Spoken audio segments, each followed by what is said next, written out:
அரசு பணியாளர் தேர்வாணை உறுப்பினர்கள் நியமனத்திற்கு எதிராக புதிய தமிழகம் கட்சித் தலைவர் கிருஷ்ணசாமி தொடர்ந்த வழக்கை ஏற்கனவே பாமக சார்பில் தொடரப்பட்டுள்ள வழக்குடன் சேர்த்து விசாரிப்பதாக சென்னை உயர்நீதிமன்றம் தெரிவித்துள்ளது. தமிழ்நாடு அரசு பணியாளர் தேர்வாணையத்தில் காலியாக இருந்த 11 உறுப்பினர் பதவியிடங்கள் அண்மையில் நிரப்பப்பட்டன.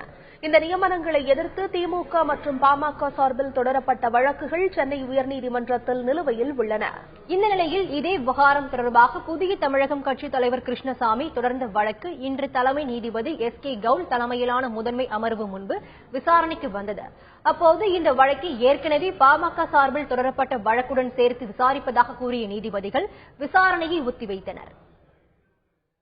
இப்போது நியமனம் செய்யப்பட்டவர்கள் எதிர்த்து ஏற்கனவே 2 வழக்குகள் அந்த நீதிமன்றத்தில் இருக்கின்றன. அந்த வழக்கோடு சேர்த்து விசாரிப்பதற்காக நீதிபதிகள் சொன்னார்கள். இருந்தாலும் நான் இன்றைக்கு முக்கியமாக கேட்டிருக்கிறேன். அதாவது அவர்கள் எந்த காரணத்தை கொண்டு நியமனம் செய்யப்பட்டிருக்கிறார்கள், அடுத்த விசாரணை வருகின்ற வரையிலும் அவர்கள் எந்தவிதமான நேர்முக விசாரணைக்கும் அமரக்கூடாது என்ற வாதத்தை நான் வைத்திருக்கிறேன். இருந்தாலும் கூட அந்த வழக்கை அடுத்த ஒட்டுமொத்தமாக 3 வழக்குகளும் ஒன்றாக சேர்த்து விசாரிப்பதற்கு நீதிமன்றம் உத்தரவிட்டிருக்கிறது.